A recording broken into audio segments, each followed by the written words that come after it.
osoo hin ilaalin itti seenuu.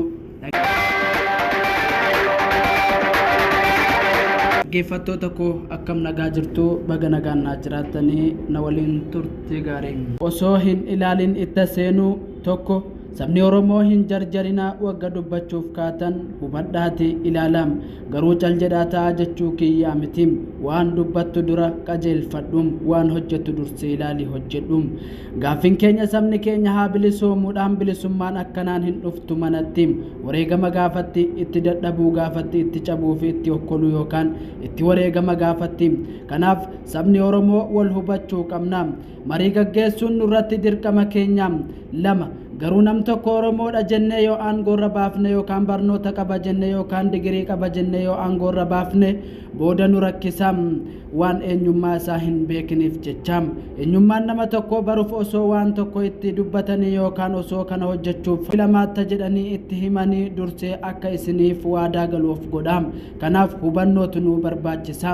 Sadi ani yaanni kiyya Oromoon hiree murteeffannaa mataa isaa yoo argate gaaffiin uummata Oromoo yoo deebite Finfinneen handhuurri Oromiyaa Oromoof yoo murteeffame Oromoon dacha isaa yoo hoogganee jiraate Oromoo keessaa abbaan fedhe haa bulchu maa daa'ima waggaa 10 hin ta'iniim. Kanaaf uummanni Oromoo akka deemanitti galuun hin danda'amu akka ol kaanitti yaaduun hin jiru. Wanni nuti yaannus waan keenya tahuu qaba innis waa'ee saba Oromoo.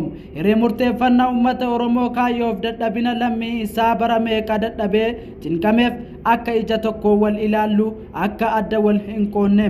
Afur uummanni Oromoo gabrummaa jala kan bulaa ture waan kana dhabuu qofaan innis tokko gamtummaa dhabuu, lama walitti dhufeenya dhabuu, sadi wal dhagahuu dhabuu, afur tokkummaan falmachuu dhabuu, shan waraana dhabuudha.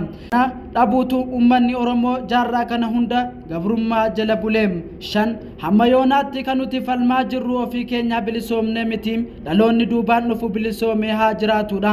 Dhaloota duubaan dhufu akkamitti bilisoomsinaam akkaataan itti bilisoomsinu dhaloonni duubaan dhufu kun har'a uummanni Oromoo yoo wal dhagahee qofaadhaam. Innis dhugaaf jecha hojjetee sabaaf jecha dhaabbachuu dhugaa baasanii dubbachuu kanarratti jabaachuu qofaadhaam kan dhaloonni duubaan dhufu bilisoomuum.